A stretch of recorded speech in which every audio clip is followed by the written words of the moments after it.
testing, testing, testing, testing, testing. Amitofo.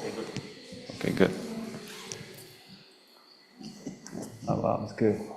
Then I have nicely three sages also visible.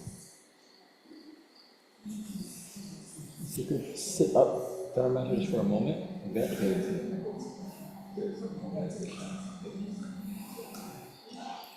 New moon today.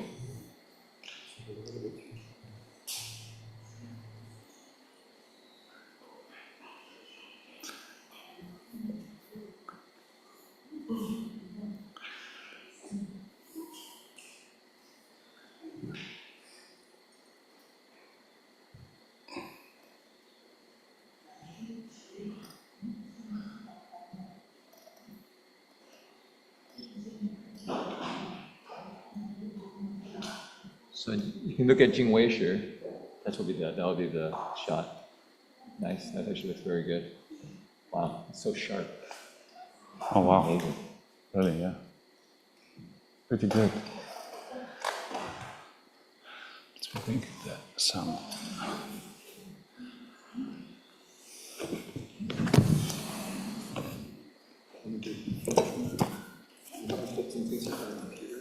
Yeah.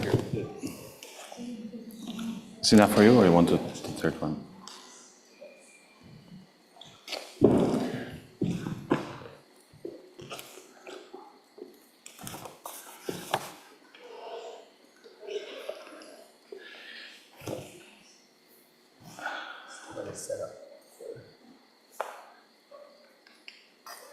Will you start with Sunita? Say again? Will you start with Sunita, or will you sing Sunita in the middle? I think in the middle. Middle? Yeah. Have it ready.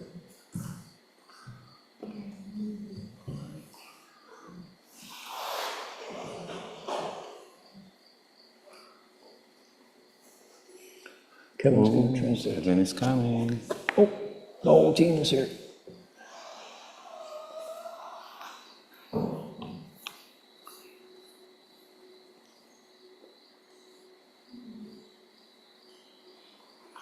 Do you remember where the book is? Here? I don't know if it is. Okay.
Test your sound, Dharma Master. Testing 1, 2. Okay. Okay. Okay, everybody have 那个需要耳机都有耳机吗？这边可以装。clap here.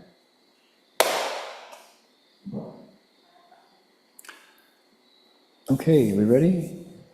Namo tassa Namo tassa bhagavato bhagavato arahato arahato samma sambuddhassa.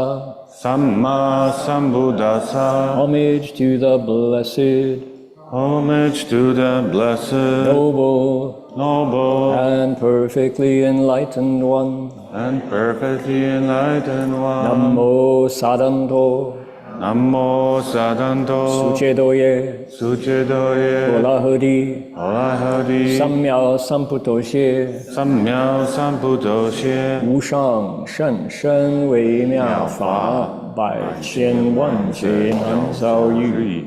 我今见闻得受持，愿解如来真实义。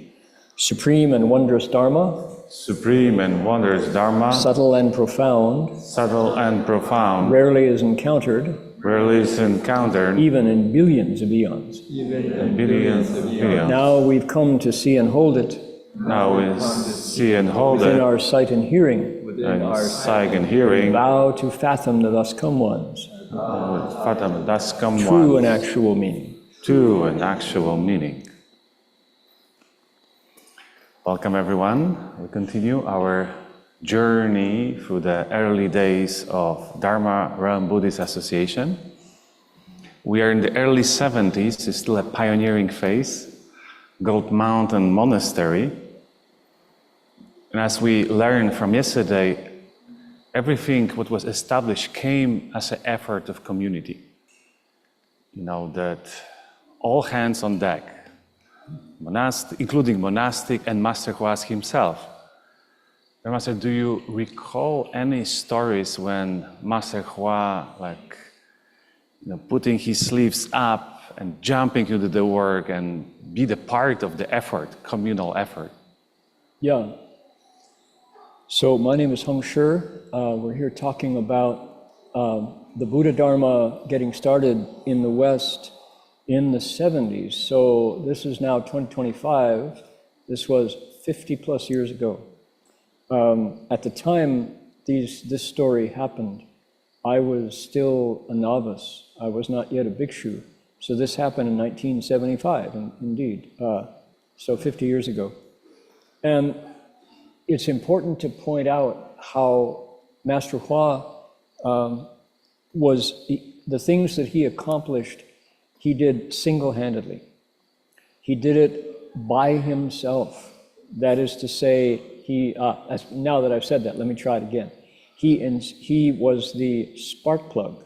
He lit the inspiration that then the community followed in doing things that they themselves had no idea they were capable of doing. Eating one meal a day, for example. Getting up at 3:30 in the morning to cultivate. Going to bed at 10 at night after 3 hours of meditation during the day, you know. So without the example of Master Hua, impossible. Nobody would have wanted to do it. But why were these mainstream middle American boys and girls, young men and women, following a Chinese Buddhist monk from Northeast China? Seems unlikely, but there it was. And the way that Master Hua taught, some people said, oh, you know, he puts LSD in their tea, you know, that's why they do it. They're basically just stoned all the time, they're tripping. You know, why else would they follow? Indeed not. Indeed, that was not the case. Shifu taught by example. So one day when we were retrofitting Gold Mountain Monastery against earthquakes, tying the whole thing together, big job for a 3-story red brick building in the Mission District in San Francisco. We had these, so it was a stack of red bricks, and it easily, if it shook, this building was going to fall. So we had to put metal plates every 12 feet and then tie steel rods across this wide space. And then try to make it livable, because this was a cold factory, you know, and here we are living in it. So how did Master Hua warm it up? How did he give us the inspiration to do these things? One day, we had sheetrock. We were going to make the third floor into a living space for the monks, and then do the same for the nuns. We had to build a wall to make, and then a corridor, and then frame in rooms, residence rooms, 5 or 6 down, of which Master Hua's office was the last one on 15th Street. So we had a big delivery door from when the mattress materials would come in. It was a huge wooden door that slid. And I think I saw it open like 2 or 3 times ever in all the years that we were there. But we had slid the door open, and this big delivery truck had blocked off Albion Street to offload a mountain of sheetrock, probably 6 feet stacked, 6 feet tall, one big stack of huge drywall, it's called. It's sheetrock. And each sheet was one person. If you stretched your arms out as far as they could go, you could balance it on your head, you could hold it. But the problem was, it's easy to break. Yeah. You could just, ruin a $100 sheet of sheetrock if you did it wrong. So it was tricky, and it was beyond our strength to do. And so the job was to take this sheetrock one sheet at a time and carry it up steep flights of stairs, turn around on the second floor, go up a second steep flight of stairs to the third floor, and then set it down carefully. Not, you bang the edges and you've ruined the sheetrock. It's got a dent in it. This is just, gypsum. Okay. So what were we doing? We all it was early in the morning, we'd had some tea, we were ready to go. We looked at that mountain of sheetrock, and everybody went, what are we gonna do? We're gonna get a forklift? The forklift doesn't go up to the third floor. What are we gonna, there's no what are we gonna do?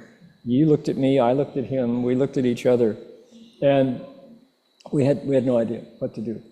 So I remember hearing someone running into the dining room where it was stacked. I heard footsteps, bump, bump, bump, bump, bump, bump. And I looked, and here was someone whose robes were flying behind him because he was running full tilt. It was Master Hua. He had his sleeves rolled up, and he leapt up on the stack, grabbed the chunk of sheetrock, put it on his head, and going, Jing Jin, Jing Jin, Tai Jing Jin, running out up the stairs, carrying the first sheet of sheetrock.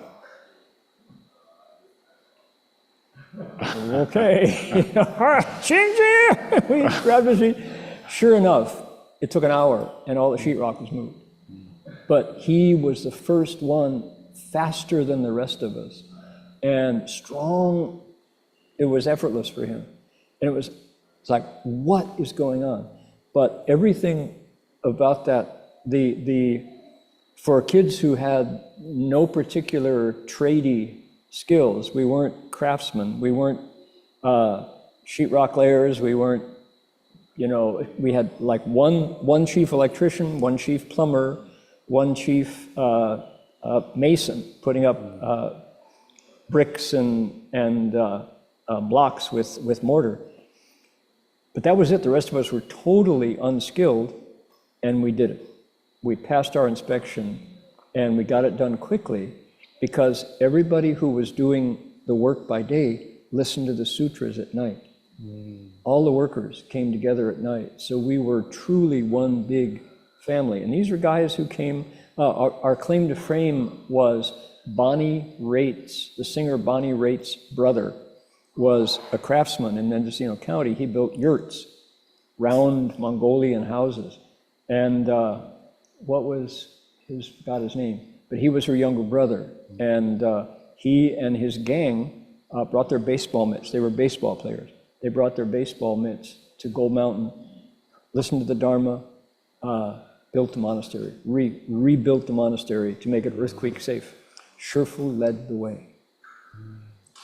He worked harder and longer and faster than the rest of us. So taking care of the spaces, rebuilding the monastery, of course, was very important. But also Master Hua lead others in their construction, right? And guiding into inner transformation, how to rebuild the heart themselves. Important element of it was the taking refuge, taking 5 precepts. And it was 70s. Precepts there are not that much in advertisement and that attractive for many young people. Somehow, seeing example of the teacher, they decided, I want to follow him. I want to become a Buddhist. Can you tell us about this?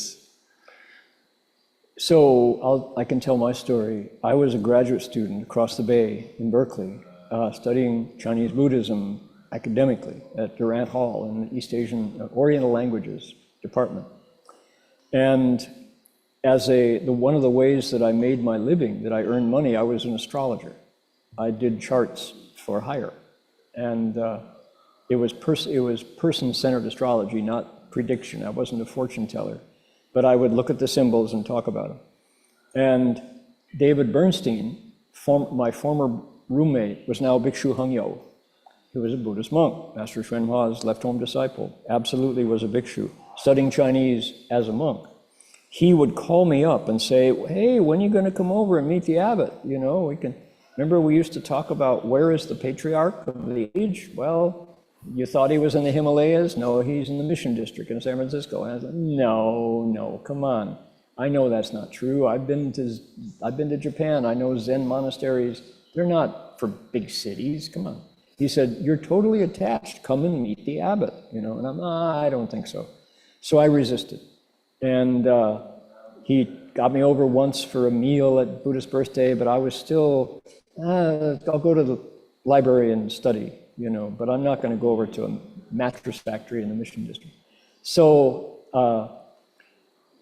this went on for a year, actually. I knew that the monastery was there. I hadn't met Shifu, hadn't met him yet. I was not a disciple. And then there was something that was going on in the sky, which was in 1973, there was one of these days when 7 planets lined up within 3 degrees of each other. It's called a conjunction. And the place where the majority, 5 of them, hit within 1 degree was 3 degrees Sagittarius. Happens to be my rising sign degree. That's where the eastern horizon was when I was born.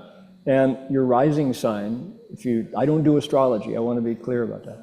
But where your rising sign is, that is your external expression, how people see you, how you took your first breath, how you manifest your being. And for me, 3 degrees Sagittarius, very kind of lively, very friendly, kind of outgoing and adventurous, when in fact my inner world is much more watery and scorpionic, right? Anyway, so that day, everybody, all the astrologers, all my buddies were saying, wow, anybody got something at 3 degrees Sagittarius? Whatever it is, that's a big deal that day. And I'm thinking, yeah, whatever happens to me on that day is going to be an expression of my genuine identity. So it was going to be a Saturday. And I was anxious to see whatever I'm going to be doing on Saturday is really characteristic of who I am. So your rising sign is kind of how you appear, right? So the phone rings on the night before. Hello, this is Bhikshu Hung Guan calling from Gold Mountain Monastery.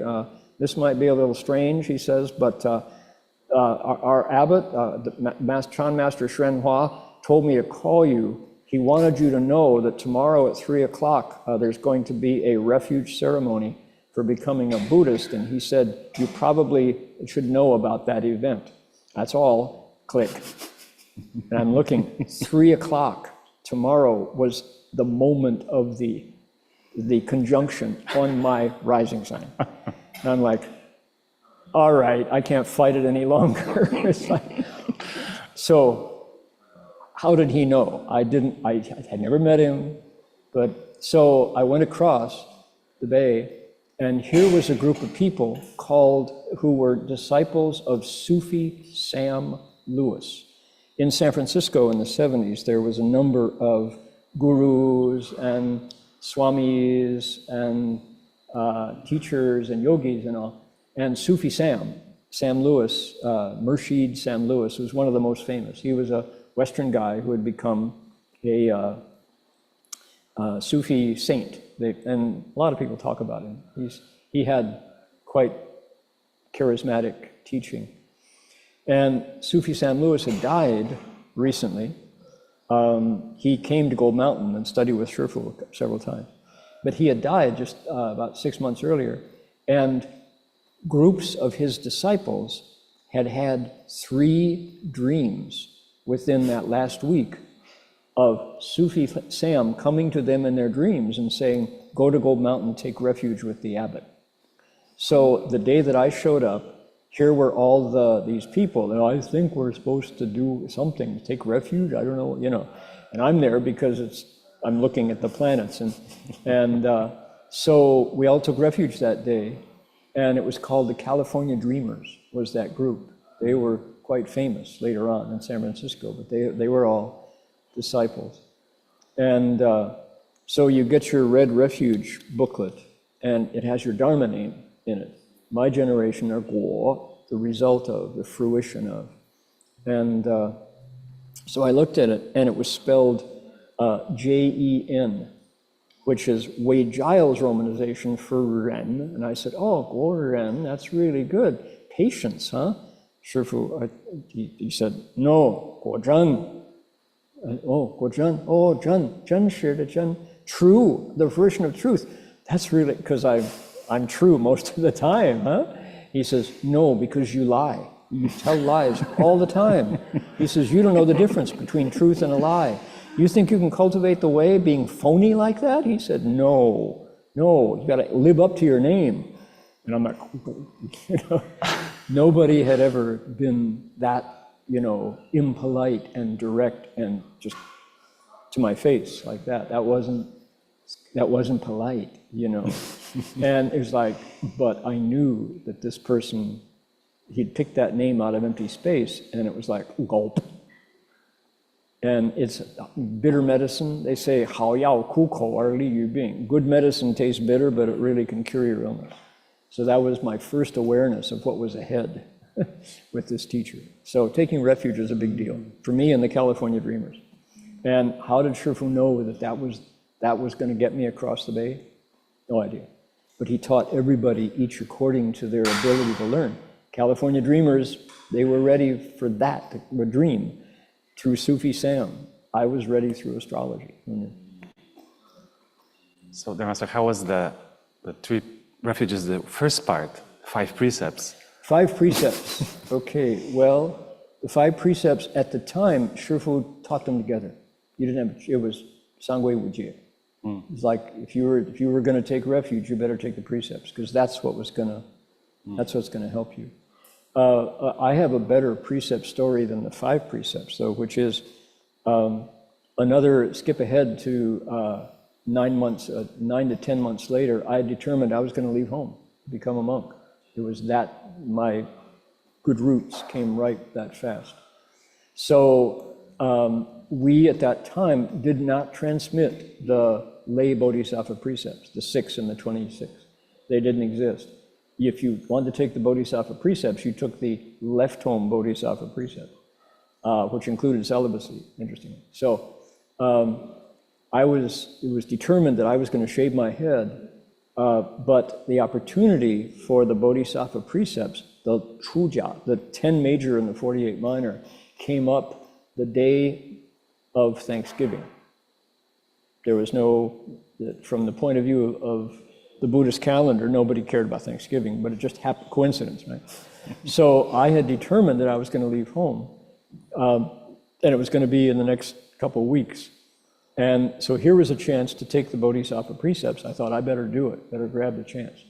So I took the Bodhisattva precepts in the morning, Thanksgiving morning, and my mother's older sister, Aunt Lucienne, who lived out in Orinda, invited me to come to my last Thanksgiving dinner before I became a monk.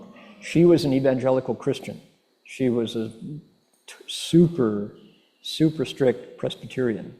and did not approve at all of the way I had gone astray, gotten lost, from her point of view.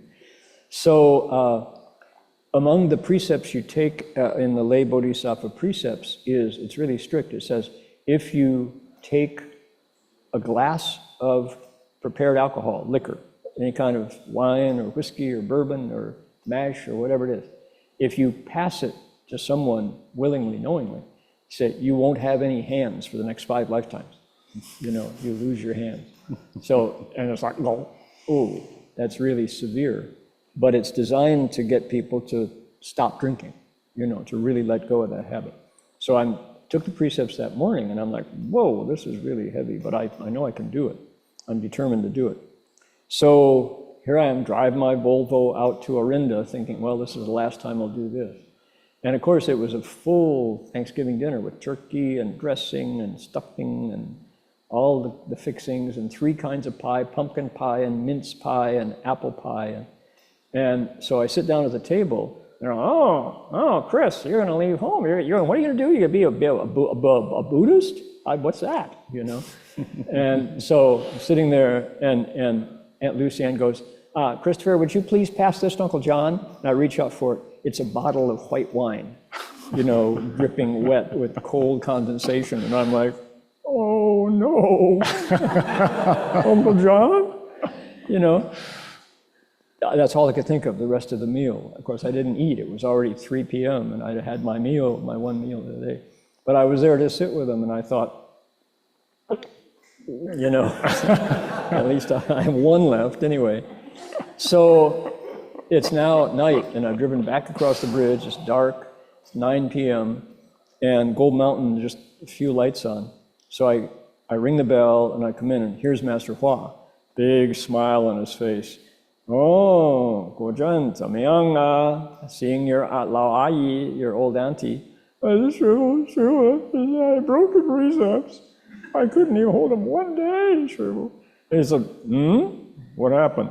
I'm a total failure at holding precepts. Not even one day I couldn't hold the precepts.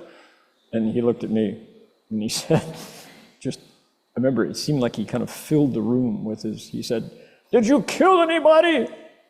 No. Did you steal anything? No. Did you rape anyone? No. Well, then forget it, he said. And suddenly all of this like worry and this doubt and this fear and this is like, swallow, he said, It's like, it's like he just blew it away, So the lesson was, don't miss the forest for the trees, clearly that was not intentional in passing the wine bottle over, and in my mind, I had really done it. I was going to lose my hands, and he wanted me to really look long, look big, don't hang up over the details, So that's the story of precepts was quite something. Great. So talking about bodhisattva, definitely Gold Mountain Monastery was a bodhisattva place. Right. You have a chance to embody bodhisattva in flesh and bones every day. 18 vows you recite every day about the vows of great bodhisattvas. And I knew that this young, ambitious American was very ambitious. They want to follow the good examples, take their own vows.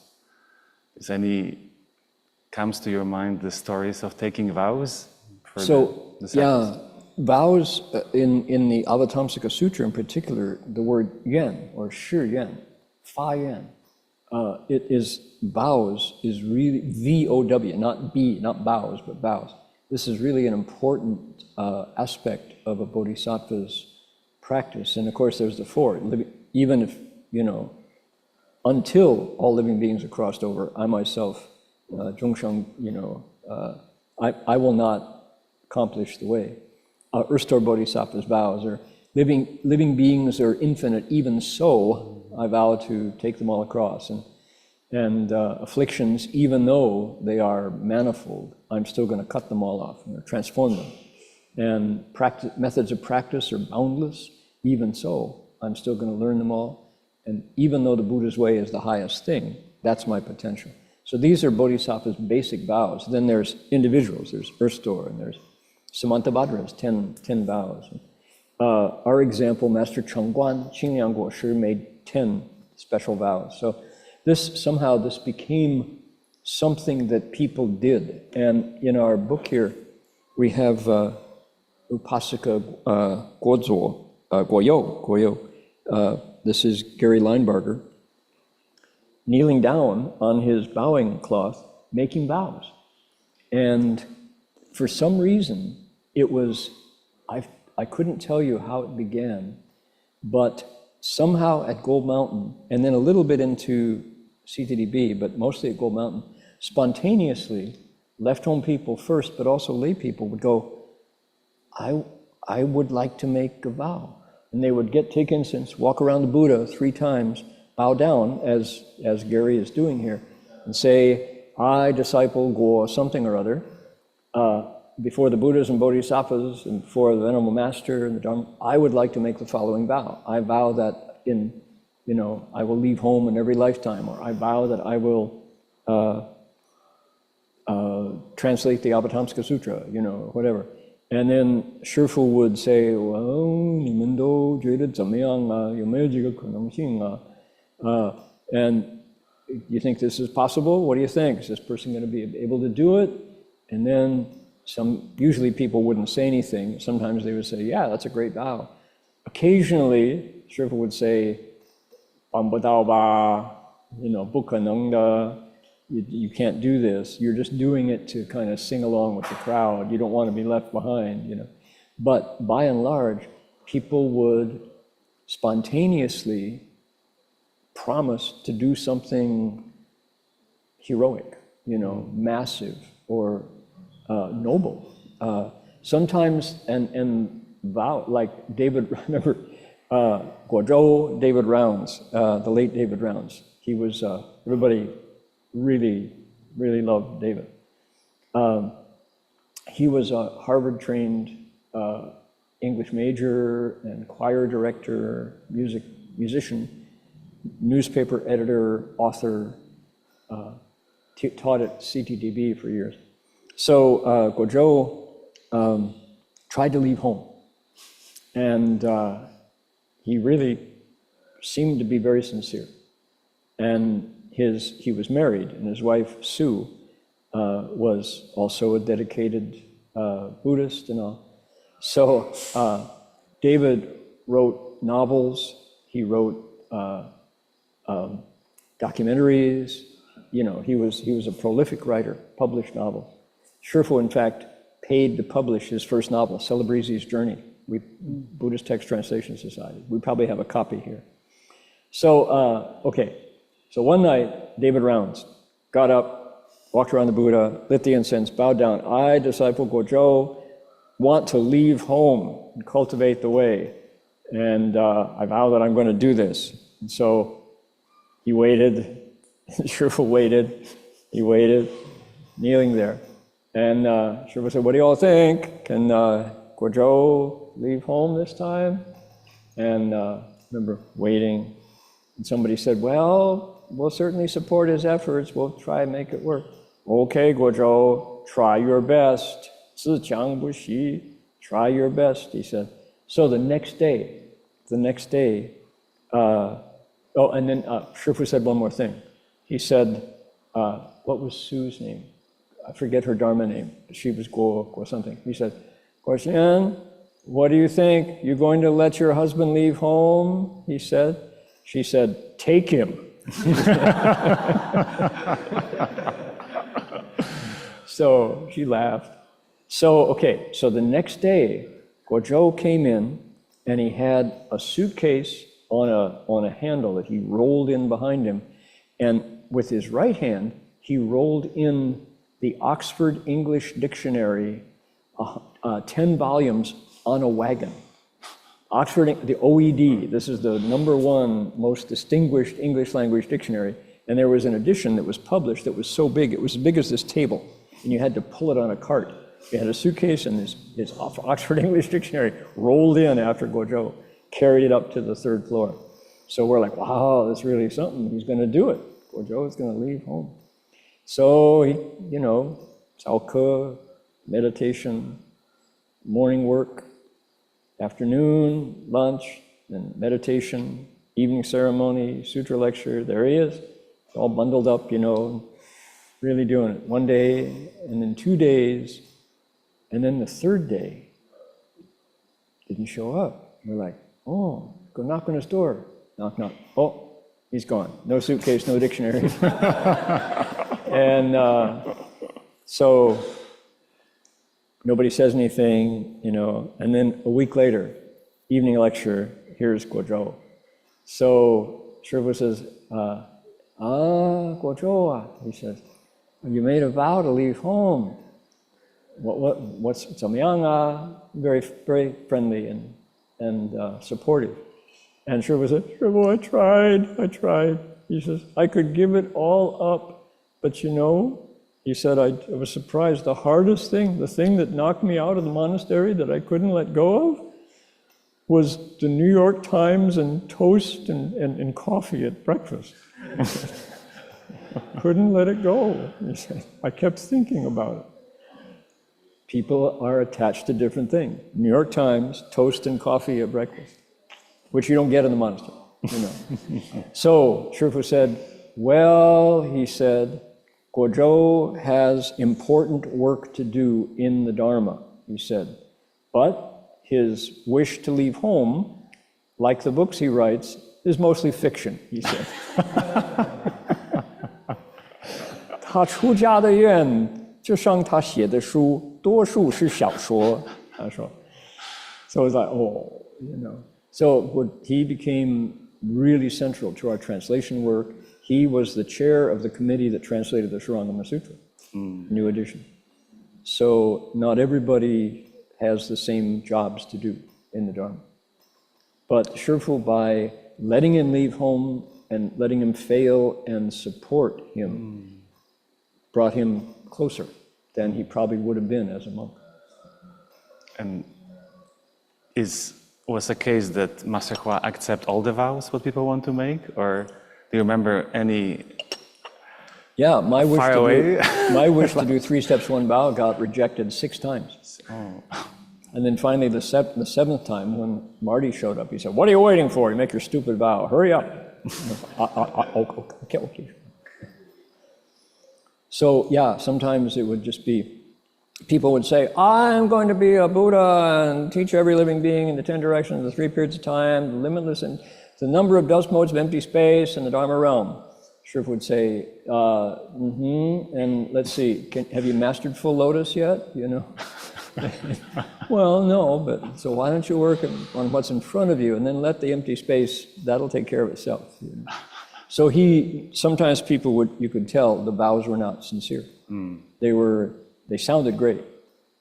And probably it was 75% were accepted, 25%. 1 out of 4 was, think it over again, you know, because it was real. It was like, don't make empty vows that are for show. If you make a vow, put your heart behind it. And you could hear in the vow when it was genuine. Now, that being said, I made a vow to never again eat sugar, and that lasted for 5 or 6 years, and then it kind of disappeared. I made a vow to not eat any food that had been cooked with oil and salt, unseasoned food. Not a good vow. It put a huge burden on the cooks. Lay people wanted to support, and it's like food would come in that was normal, salt and a little bit of, you know, seasoning, and I would go, you know, and they would go, oh, he doesn't like my offerings, you know. And then one day, we had arrived at Gold Wheel. This is 3 steps on bow was over.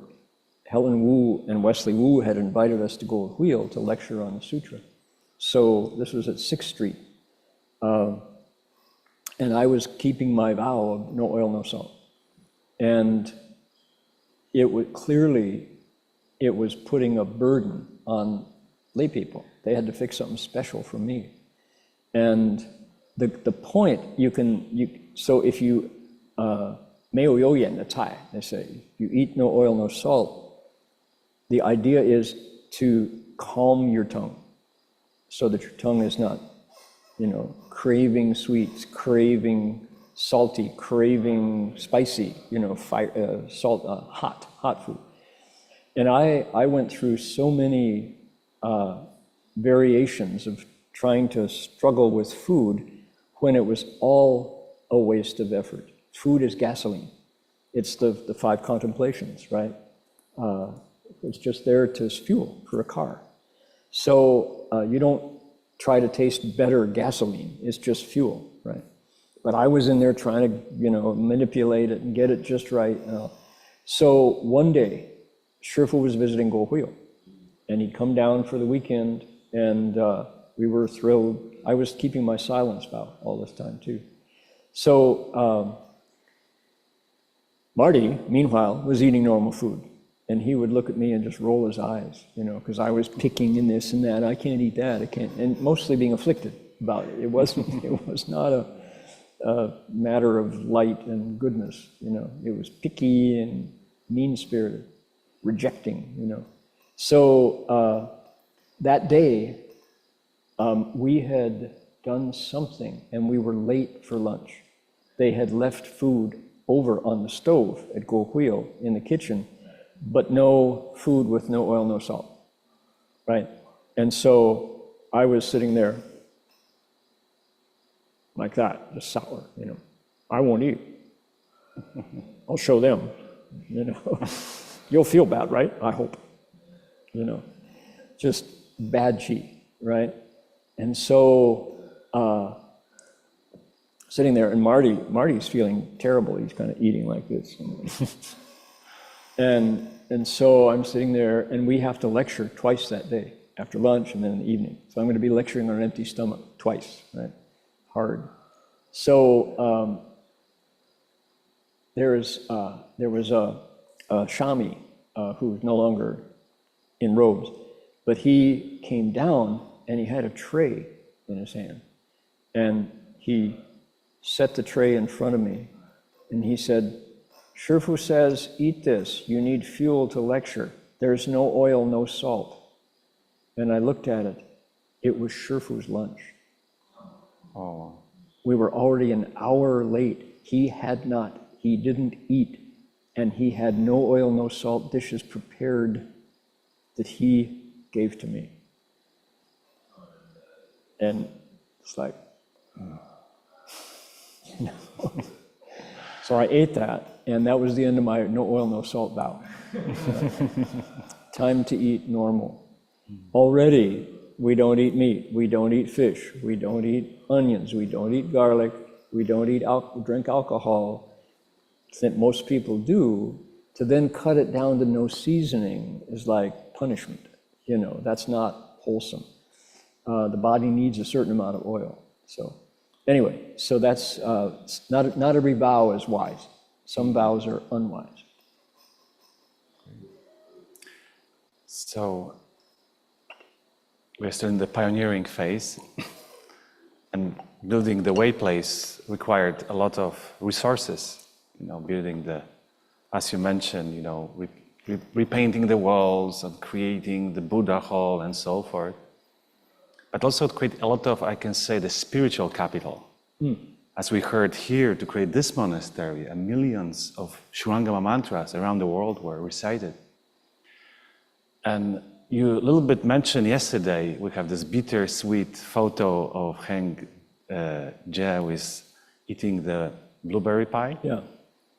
And at some point, those two brave men took a vow to undertake this pilgrimage. Can you give us a little bit, share about them, who they are, how it's happened that they decided, let's do this pilgrimage? Definitely. So the first 3 steps on vow, inspired by Master Empty Cloud, began in San Francisco. Hengju, Bhikshu Hengju, who was a Navy Submarine Corps diver. So submariners, the Navy men who volunteer for submarine service are tough. It's not for everyone. And many people volunteer for submarine service and don't make it. They get weeded out. Among those who get accepted for submarine service, if you're the diver, the submarine is under the water, you go outside the submarine to repair it, to clear away debris, to challenge sharks, and you're the tough, right? This is Tim Testu. He was his stories, he's really a legendary character. Those of us who knew him well, including Bhikshu Hung Lai and Hung Guan and those people, know his escapades, his misadventures. At one point, he was in the Philippines, in Manila, and on a lark, he got drunk one night and with another buddy stole the yacht of the admiral of the Pacific Fleet and took it on a joyride through Subic Bay. And he was about to be court-martialed, but they said, we need him for the submarine, so court-martial him later. So he got away of that. So this is the kind of guy. And the only person in his life, he said, whom he was willing to bow to is Master Hua, because Shifu could tame him. So he, at one point, so Tim's spirit was, he was an adventurous man. By the way, there's the book 3 Steps on Bao is the journal that the two of them wrote, that after they arrived, or no, I guess just a couple months before they arrived, was stolen, the manuscript. They had to reconstruct it from memory, and it's still a wonderful read. And Tim later returned to lay life. His daughter, Jeanette, wrote a book about her father about bowing, and it was called Going to Ground? Touching the ground. Touching Ground. Touching Ground. People look that up on Amazon, Touching Ground. Read it on your Kindle, wonderful story. So many stories about their pilgrimage. And one of them was that Tim started out and got us from Gold Mountain, got to the Golden Gate Bridge, then decided that he needed to know more about this, so he came back to Gold Mountain. Master Hua said, what are you doing? He said, sure, well, I want to make a pilgrimage. There's this new monastery, piece of land up at Marble Mount. I want to bow up there and see if we can build a branch. Shiva said, okay, but you don't want to be careless. You need a Dharma protector. You need to think it out. You need to get the right shoes. Do it right. And so Shifu gathered him in, supported him, and sent him off again with Hung Yo. So this is Bhikshu Hung Ju, Tim Testu, and Bhikshu Hung Yo, David Bernstein, volunteered to be his Dharma protector, to go with him. So they crossed the Golden Gate Bridge, got into Marin County, and ran out of toilet paper. And, there's lots of forest there, lots of trees along the road. So Tim picked up some colored leaves to use for toilet paper and discovered about an hour later that it was poison oak. Oh my God. Oh. Applied to very tender parts of his body. Oh my and God. He swelled up. It got into his bloodstream, and he couldn't stand, and he couldn't sit, and he couldn't walk, and he couldn't bow, and he just had to, he was really miserable.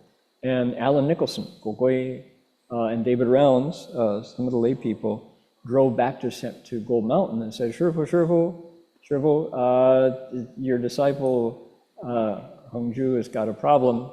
So Shifu got on the station wagon, drove out to Marin, and had his whisk. He took his whisk and went. Tim said within 15 minutes there was this sensation of coolness, and he could continue to bow. So Shifu took care of the poison oak. Just, he said, I later asked about it. He said, well, I couldn't let my disciples stop his pilgrimage because of being stupid. Meanwhile, get him some toilet paper. Let him carry toilet paper, So anyway, at the end of the pilgrimage, one of the most famous stories, yesterday I told a story about the World Peace Gathering at Seward Park Amphitheater and the song that went along with it. One of the things that happened as they reached Seattle was this very strange comet. It's called Kohutek. And anybody who's got, don't do it now, but check on Wikipedia about the comet Kohutek, K-O-U-H-O-U-T-E-K, comet Kohutek. When it appeared suddenly. It was suddenly in our orbit. And it's going to pass very close to the Earth. And there were all kinds of different opinions about it. And in the Bay Area, the fortune tellers and the seers and the psychics and the visionaries, many of them said, oh, this is very wonderful. We get to see a comet. And you could see it in the sky. You know, they had a big tail. And they thought it was auspicious and wonderful, and people did dances, and the pagans did ceremonies and stuff. Master Hua said, this is called a Salbaxing, a broom star, because of the tail, and it's always considered inauspicious. It's no comet. Comets, historically, and the Chinese astronomers from 5,000 years have been clocking every eclipse and comet. They always said, bad news, wherever it's going. So the strangest thing about Kohutek was it got close to the Earth, and then it turned around. It reversed its course. And the astronomers, not the astrologers, the astronomers who measure time by the movement of planets, sidereal time was the most precise. Time in America, I don't know about Australia, but in America, time used to be kept by the movement of the stars because it was the most precise, sidereal time.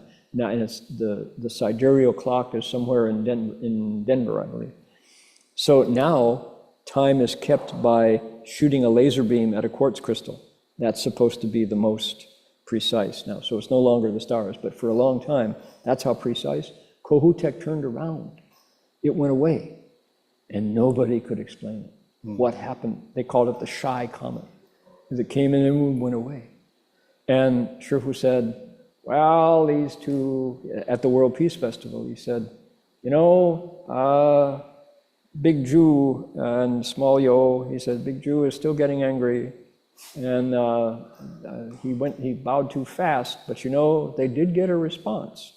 Kohutek, he said, the bowing that they did, the 3 steps, 1 bow, inspired Guanyin Bodhisattva to reach out one of her hands and knock the comet out of our orbit the way you hit a ping pong ball, like that. And everyone went, oh, yeah. So that's what he said as a response, the response to their pilgrimage.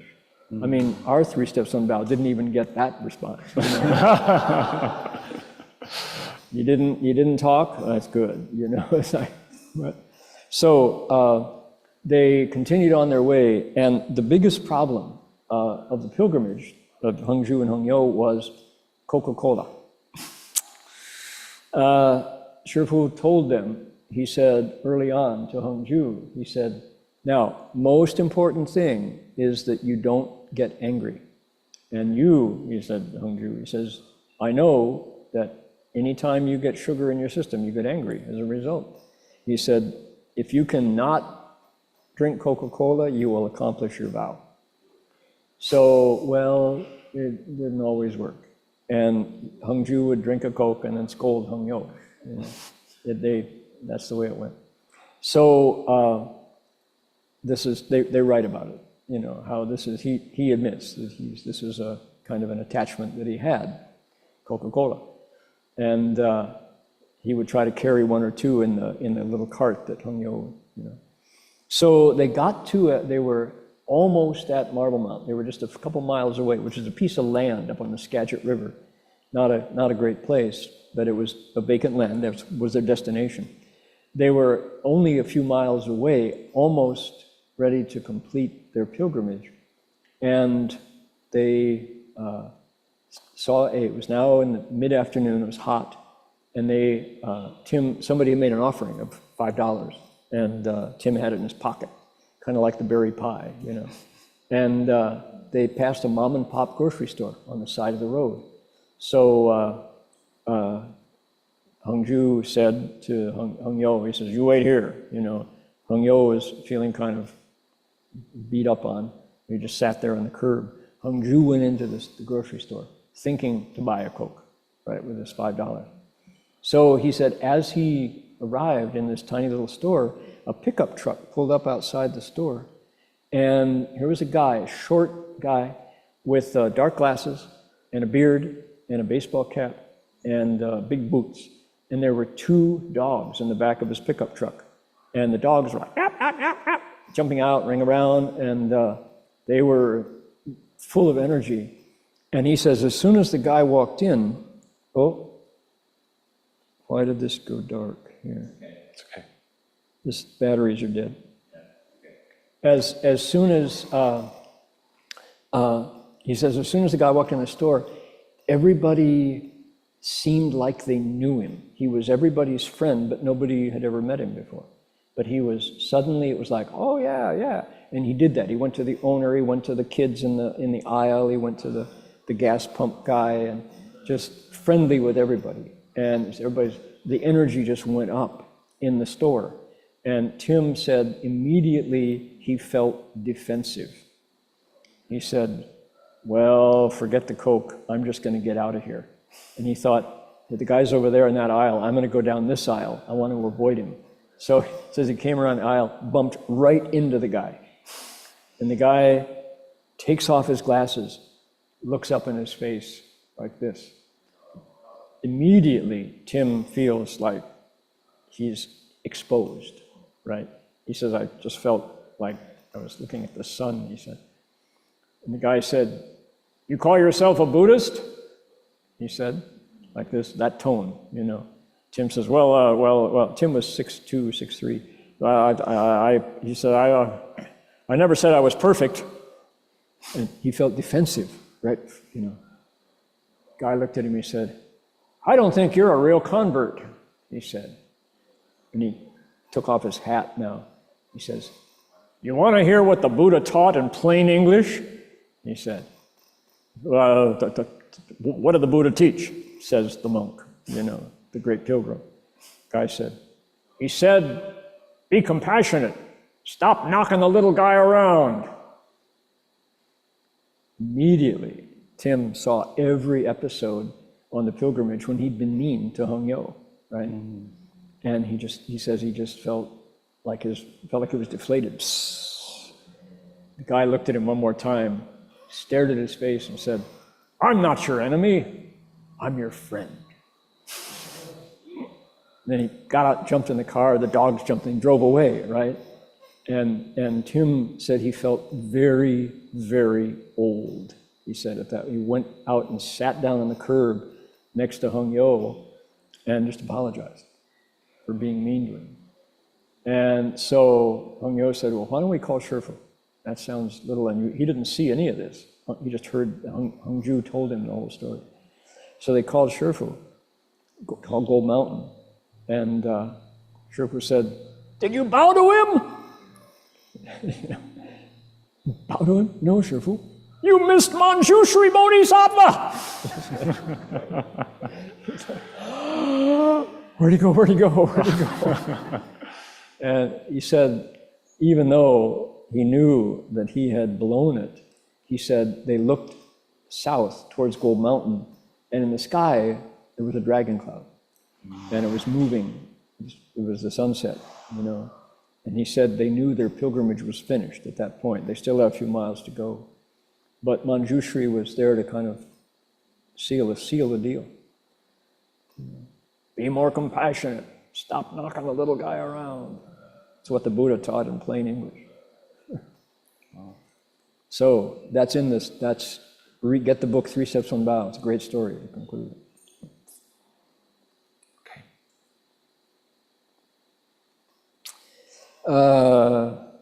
You want to hear Sunita? Yeah, of course.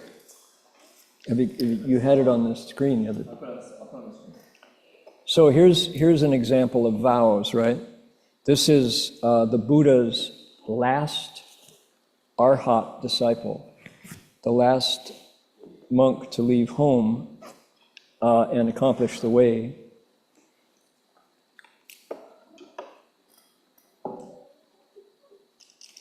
And the amazing thing is, you don't happen to have, This is, your mic is much better, actually. That one's okay. It's out of This is just backup. Yeah, it's back up. I can hear your sound. so,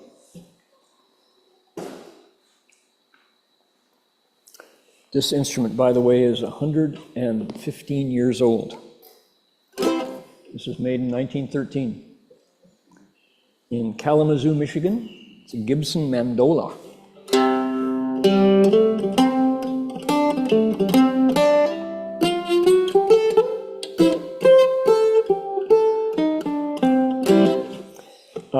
Sunita, the remarkable thing about this song is that it was a poem.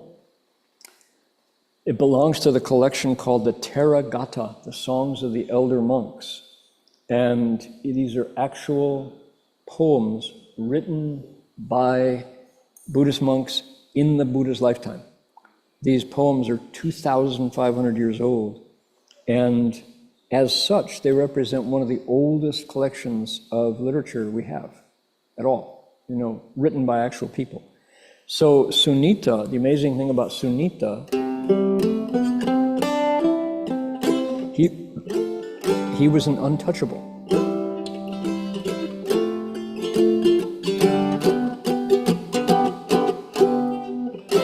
In India, they're not called untouchables anymore, they're called scavengers, or Harijan,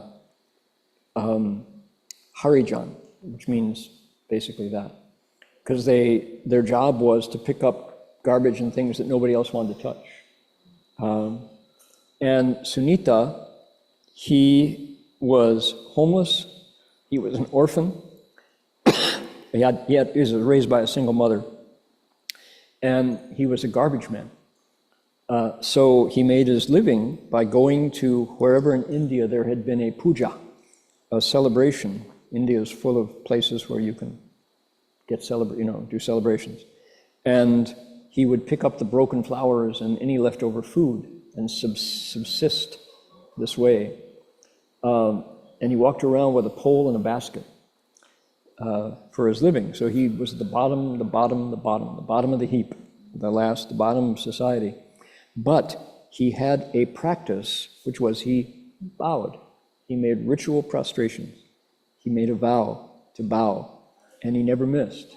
And one day saw the Buddha come into the town of Magadha, and he made a life and death decision. This is the kind of thing that for a Harijan, for an untouchable, if what he wanted to do, he went up and bowed to the Buddha as the Buddha walked into town to collect alms. And in India, for a Harijan to bow to a Kshatriya that the Buddha was, if the warrior wanted to kill him, he could. No penalty, because you just didn't do it. And he bowed to the Buddha, and the Buddha stopped, held the line of monks, 1,250, and waited for Sunita to finish bowing to him. And then Sunita did something else quite remarkable. He said, "Could I leave home? Could I take refuge and become a monk with you?" he said. So the Buddha said, "Ehi bhikkhu, come." And that was his leaving home. So then the poem shifts to his cultivation hut out in the mountains, and he's practicing the way he was taught, probably meditating and reciting mantras, and his good roots ripen. He says, saw my past life, I entered samadhi, saw my past lives, my deva eye opened. Just before dawn, I broke through the mass of darkness to the state of the deathless I did certify. So he woke up, got enlightened, became an arhat. And the most amazing thing is, Shakra and Brahma came down to pay respects to him. And they said, "Homage to you, thoroughbred of humans. Homage to you, human supreme. Your afflictions have ended. Your suffering is over. You are worthy of offerings." The untouchable, right? So the Buddha in the last verse says, through austerity, celibacy, restraint, and self-control, he became a Brahmin, not by birth, but by effort. He's a Brahman supreme. So a little bit of a dig at Hinduism. So, And the translation is on the song, Chinese, on the screen. I was born poor in a lowly family. Father disappeared. There was little to eat. I gathered withered flowers from the shrines. I sold what I could, threw the rest away. People found me disgusting, and they despised me. They just ignored me, or they looked away. The pain of rejection hurt as much as the hunger, but I lowered my heart and I bowed every day.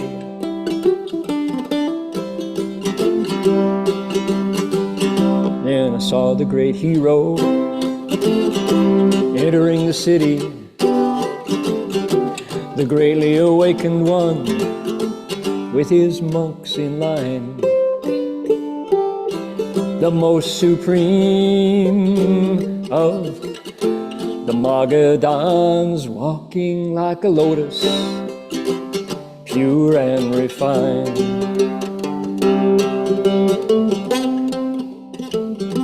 I lost all fear. I set down my pole and baskets. I drew near and I wanted to bow. And then he, the conqueror of Mara, stopped the line. He stood still out of kindness just for me.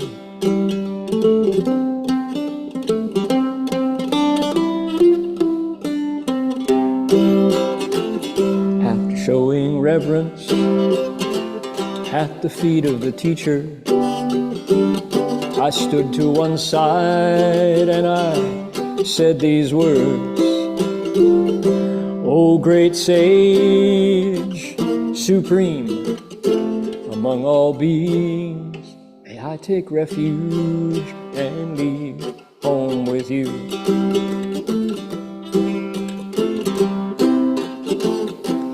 Compassionate teacher raised one hand in a blessing with the sound of kindness for all the world.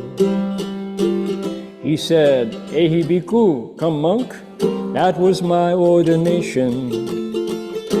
I crossed over and my new life began.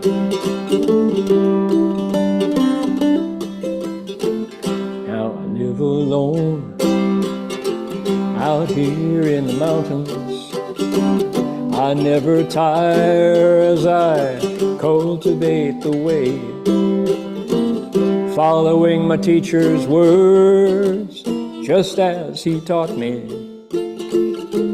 with one mind by night and by day. As the sun went down, I entered Samadhi. I saw my past lives and I got my Deva eye. And just before dawn I broke through the mass of darkness to the state of the deathless. I did certify.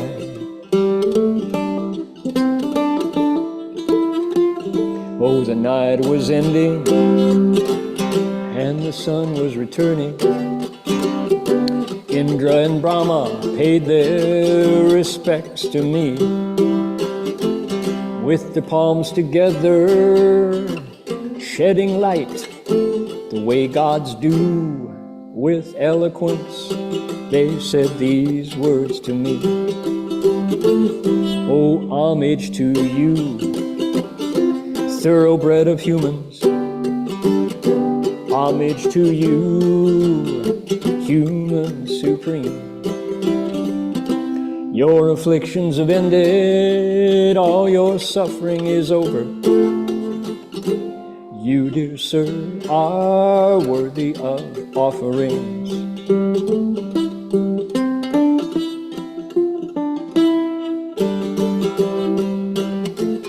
Upon seeing me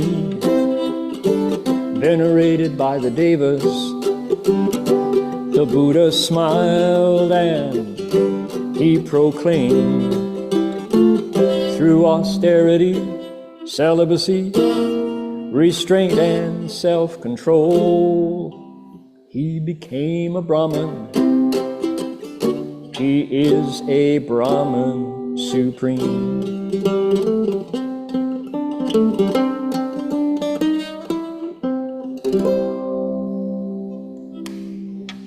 There you are, direct from 2,500 years ago to your very ear holes.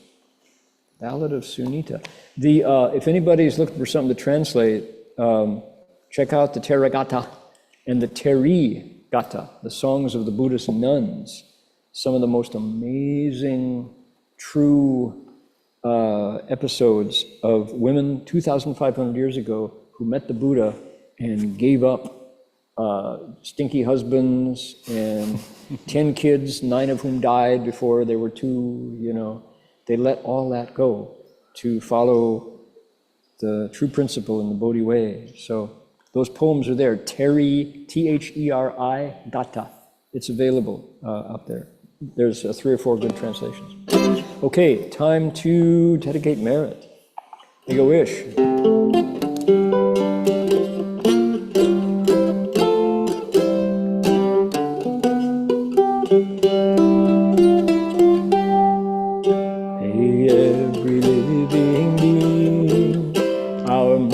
As one and radiant with light, share fruits of peace with hearts of goodness, luminous and bright. If people hear and see how hands and hearts can find in giving unity, lay our minds away to great compassion, wisdom, and to joy. May kindness find reward. May all who sorrow leave their grief and pain.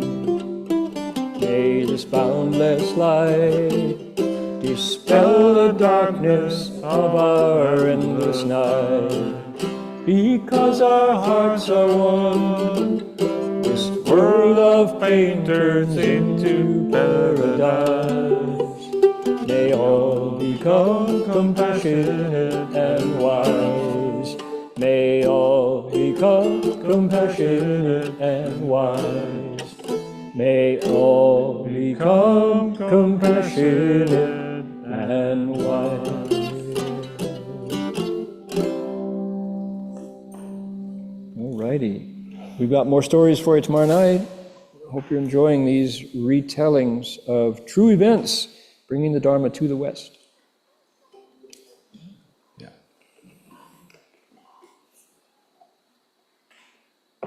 See you tomorrow. Same time, same Buddha Hall. That's right. Don't be late.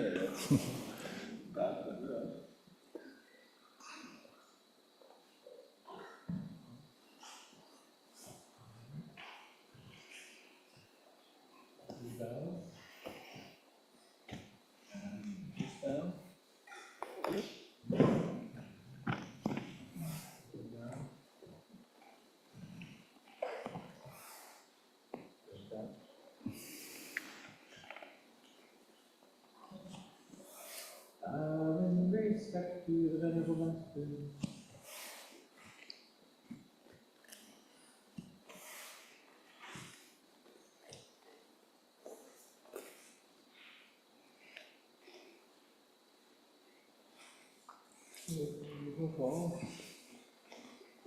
Good night. Good night.